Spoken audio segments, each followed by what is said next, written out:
I had an interesting conversation the other day with someone who was really frustrated with the lending process because she and her husband are both self-employed and they were having a hard time getting information about how to prepare to qualify for a loan. So I thought I'd bring in an expert on the topic, Bryan Wallpe from Cardinal Financial. Welcome, Bryan. Thank you. Thank you very much. This is such an important conversation and topic. And so I'm happy to answer all the questions that you have for me today. Awesome. So let's start with a basic question. So how is applying for a home loan different when you're self-employed versus when you have a job? Great question. So self-employed people, because of the nature of the fluctuation in their businesses, they have to go under a little more scrutiny, and actually even more scrutiny now that we're in the pandemic, new underwriting guidelines. So basically, they have to show their financials. They have to show their tax returns, and what's changed recently is they have to actually show what a year-to-date profit and loss would look like if they don't have their 2020 tax returns complete yet. And they have to now show bank statements, business bank statements, showing the activity, and that activity in the business bank statements is hopefully going to support the monthly activity, and they want three months worth, but hopefully that activity supports what's on these financial statements, year-to-date profit and loss statements. So they have to go through more, whereas a W-2 wage earner just has to show a pay stub and maybe a W-2, the self-employed person has to have more documentation for sure. How much more do they have to have, and how often through the process do they have to actually resubmit it? Great question. And that's another change during the pandemic is they've tightened up those timeframes. It used to be you could do a profit and loss statement, and that statement would be good for 90 and sometimes 120 days. Now it has to be within 60 days. So they want to see financials within 60 days of your close date. So in other words, like right now, let's say for instance, here we are in at the end of January. So if we had a situation where I had a self-employed borrower that came to me today and that was going to be closing their transaction maybe in March, I would not only need year-to-date profit and loss and balance sheet for their business for 2020, I'd actually need it for January of 2021. Just to be within that 60-day time frame. So in general, it's business financials. So bank statements for the business, and then also the business financials basically is the difference in the documentation. But it can be quite a bit depending on the business, and if you have more than one, it can be quite a bit more documentation. And just to point out, a lot of people that I talk to, they talk in terms of, here's what my business did. And a lot of people talk from a top line revenue standpoint. So obviously one of the big things we have to do on the lending side is we actually look at after expense net income as opposed to top line revenue. So that's a very big distinction on how they qualify. I think that was one of her challenges. She was talking to her lender and he was saying, yes, we want to see the net, but because they're both business owners, they take a lot of legitimate deductions. And so that wasn't leaving a lot of net. And so when she asked her lender about, well, how do I plan for this? He was telling her to go talk to the tax accountant. And the tax accountant, sure, he can talk about deductions, but he doesn't know what the lenders are looking for. So he said, well, you need to talk to your lender. So, how do you resolve the situation? Like if you're counseling someone who's like, okay, I want to buy a house in the next 6 months or the next year, what kind of income do I need to show? Like, what kind of expenses do I need to dial back? I mean, what do you tell people? I've got a little different background, Diane. I actually have a CPA background. So when I'm talking to people, I'm actually doing the kind of the CPA planning piece of it. And so what I tell people is, let me see what again, it's like the year-to-date profit and loss statement. And if they haven't completed their 2020 tax return and they're going to need to qualify, I take a look at what those numbers are and I'll say, based on this information, here's what you can qualify for based on your tax returns. So if we need to look at their 2020 numbers and make some adjustments, and they, they have to be legitimate adjustments, right? We're not falsifying numbers. So if they got aggressive, let's say, on their expenses, and they didn't really, we could pare that down a little bit for qualifying. That's a possibility too. So obviously everybody, it's always a catch-22, right? Everybody wants to write off and pay the lowest amount of taxes they possibly can, but that can hurt your qualifying. So what we do is we take a look at that, and maybe there's some expenses. It's great to do it around year-end time, because you can say, well, maybe I'll wait to write some checks and move some expenses into the next year. But even this time of year, before your tax returns are filed, I would say definitely you talk to your mortgage lender. The honest answer is a lot of mortgage lenders will not go into this planning process with people. Part of it is they're busy, and then part of it also is that they don't maybe possess those skill sets, because there's software now that on the lending side that actually just scans the tax returns and plugs the numbers in.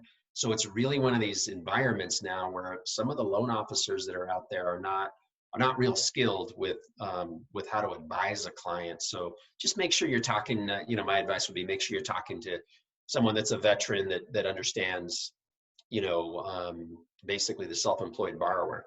If I were self-employed and I was coming to you for a home loan, let's say it's year end, and you would take a look at my tax returns and all of that, and there's probably going to need to be some adjustments made in terms of expenses. Right. Would I be able to do that for my 2020 so that I could be better prepared in 2021? Or I guess what I'm asking is how long ahead how far ahead should I be planning to make these adjustments so that I can actually qualify? Like if I were able to fix 2020 in some way before we turn in the taxes, and then I'd have 2021, like how much time in 2021 would I have to sort of do the new don't write everything off regime, to qualify before I could actually apply for the loan and qualify for it? That's an awesome question. Okay. So, and again, it depends, but essentially what an underwriter looks at for self-employed people is they go back 2 years, generally 2 years of tax returns. And so if, let's say, for instance, 2018, we're using 2018 and 2019 because we don't have a 2020 yet. We're using 2018 and 2019, and if 2019 net income was higher than 2018, then they use a 2-year average. They use a 2-year average. We call it a 24-month average, simply because we always break things down into a monthly number. So it's a 24-month average of what happened in 18 and 19. If we get the 2020 tax return done, then it'll be 2020 and 2019. Because what's happening, right, with the pandemic, with COVID, is some of the 2020 numbers don't look as well. They don't look as good. So what can happen is that if your most recent tax return is lower than the previous years, they're only going to take a 12-month average of the most recent return. So if 2020 ends up being worse than 2019, you're only going to get a 12-month average of your 2020 return. So super important right now, especially with PPP loans and things like that that are impacting tax returns. There's some really interesting, planning around that.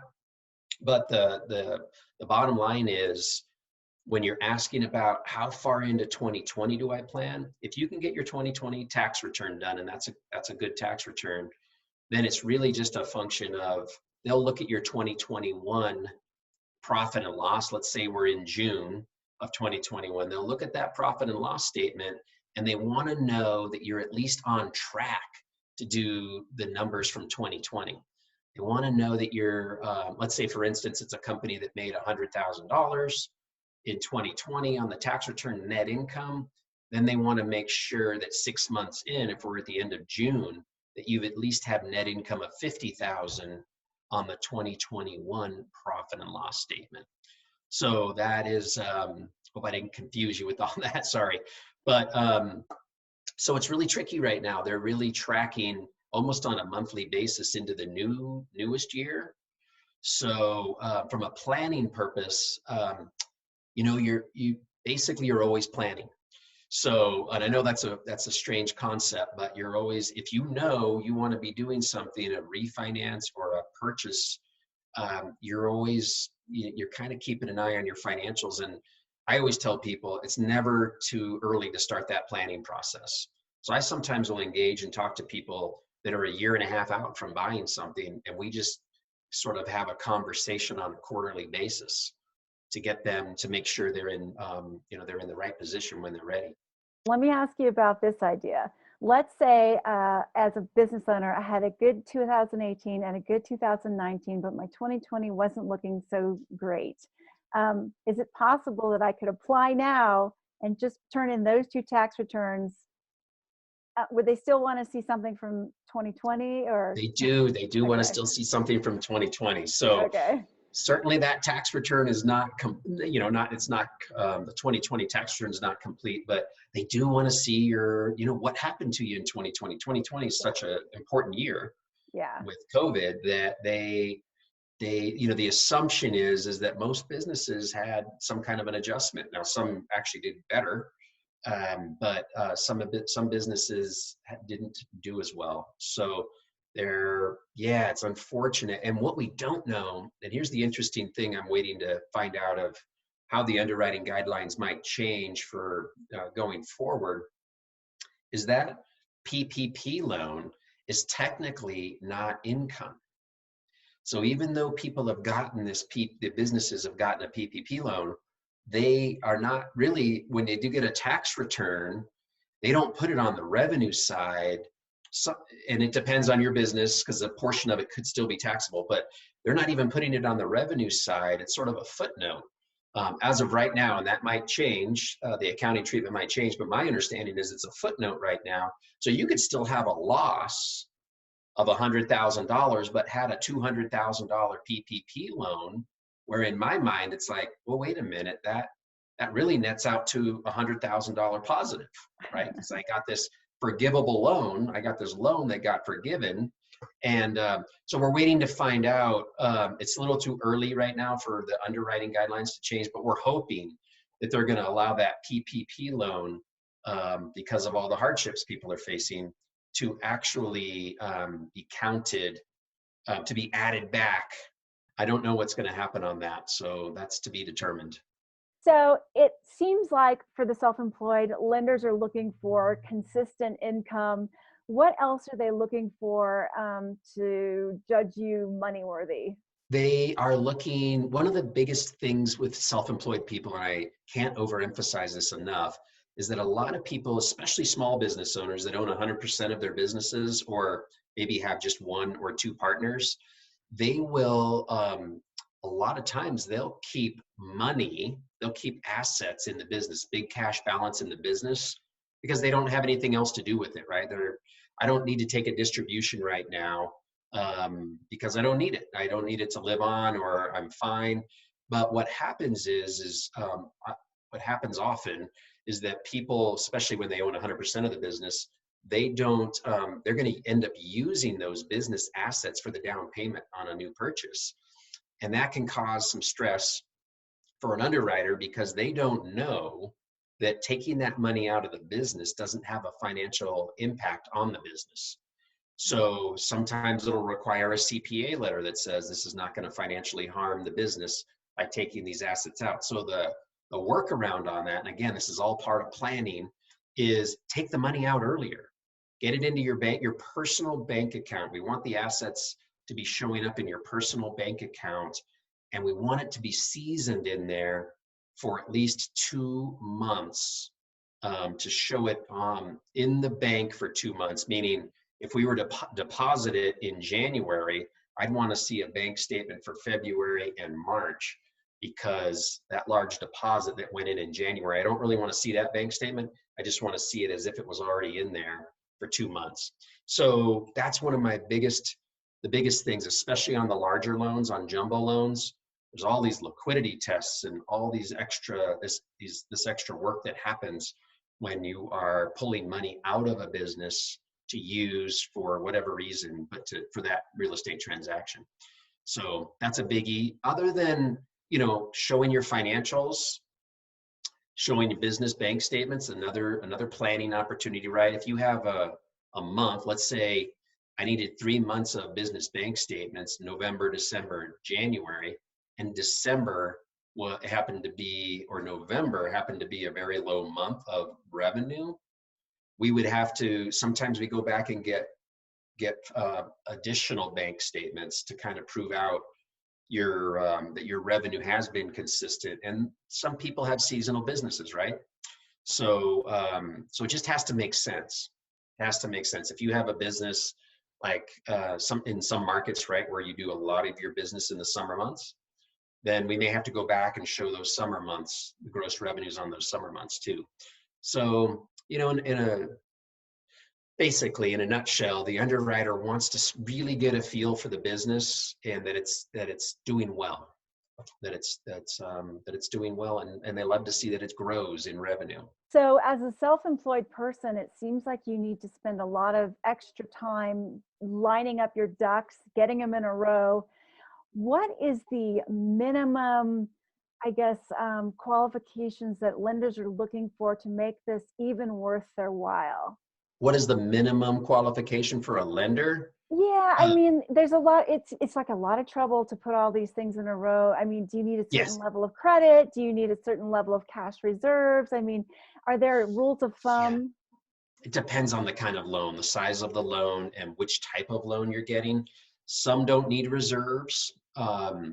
It's nice to, you know, if you're a business owner, it's nice to have some reserves. Like if you showed me a business bank statement with, you know, $100 in it at the end of December, that would be a little troubling, right? That would be a cause for concern. Now, the tricky part is a lot of businesses have multiple bank statements.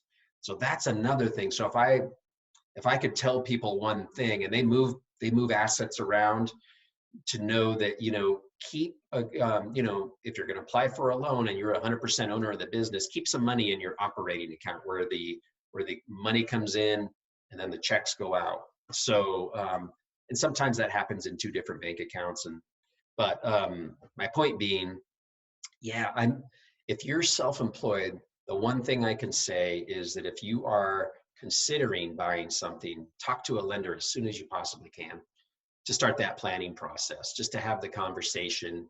And then a good, you know, lender will be able to advise you on some of the things you need to do. But yeah, you know, we try to put every loan together that we can. But you know, you want to have a profitable business, certainly. So the guidelines are sort of the same in terms of, you know, debt to income ratio. So whether you're an employee or you're self-employed, so there's no real differences there. It's just, you know, we use net income for self-employed people versus gross W-2 wages if you're an employee. So when you're applying for the loan, I know personal credit is always important. Do they also look at your business credit standing, or does that play into it at all? It really doesn't. So we don't run any business credit reports. Um, so all of that, all those liabilities that show up on the business side, unless you personally signed for them and those roll over to your personal credit report, we generally we don't have to worry about those at all. So I'm trying to think of an example where an extent, like if you were to not make payments on something, and if they, you know, if you were 100% owner of a business and then they liened you personally, somehow that could show up on your credit history. But for the most part, business loans don't matter. And you know, one of the tricks of the trade sometimes is maybe sometimes you utilize a you know, a line of credit for the business if you need more assets for, you know, to transfer to you personally. And this really only works if you're 100% owner of the business. But if you were to draw on a line so you could have more money for a down payment, you know, that's something that you can utilize as well. So just want to do it in enough time in advance to you know, to have some seasoning around that. Are there any other gotchas that come up a lot for the self-employed, or any advice that you're constantly handing out to people? I mean, what would be your sort of final words to live by if you're looking at getting a loan like this as a self-employed person? Yeah, it's, there's more processing. There's more to do when you're self-employed. So, my biggest advice is start early, like I said earlier. But as far as gotchas, there are some. There's a number of gotchas out there, and I think it has everything to do with, again, how your business is performing and the seasonality of it. I mean, one of the gotchas is, I just had a client like this where they came to me because they had the time, when their business was, cyclically low, right? So the numbers on their financials look terrible. So it was when their cash balances were low, and it was the worst time for them to actually try to get a loan, because their business didn't look extremely healthy. Now, we could explain it, but we had to get a lot of extra paperwork and go back a year and see the seasonality of this business. This is when our receipts are low. But from an underwriting perspective, if you're showing me really low numbers in the bank, and again, let's say you had $1 million worth of revenue, top line revenue for the year, and you come to me with a bank statement that shows 30,000 in deposits that month, I'm going to say, geez, that's not what I want to see. So that's all the stuff an underwriter could challenge. So it could mean we have to go back and show historical. And with COVID, it's even more necessary to get in early and look at your financials and do some planning, because in that example, right, a $30,000 revenue deposit, the underwriter is going to go, I'm worried about you, even in your your high season, your most profitable months, getting there. You're showing me 30,000. So you'd have to go back to the same month a year before and give them the bank statement and say, see, I only made 30,000 a year ago too. So it's just it's a lot of planning. So it's happened a lot where I've had people come in where we couldn't get them a loan right away, and we did some planning and they were able to borrow money 6 months later. So it's always get in early, and then get these, because there are a lot of moving parts with self-employed. So watch the transfers. If you have a bunch of money in your business, move it into your personal account as early as you can. Keep an eye on writing off expenses, because we look at net income. So know that. And then those are the two biggest. Keep an eye on that. This is great, Bryan. This has been super helpful, and I really want to say thank you for taking the time to explain all this. And for anyone watching, I am going to put Bryan's contact information in the description below. So if you want to reach out to him, you are welcome to do so. So thanks, Bryan. Thank you, Diane. Appreciate it. Not this weekend. I'm going skiing. Should be good, huh? Don't forget to click the link below to tell me about your home buying experiences. Thanks for watching, and I'll see you next time.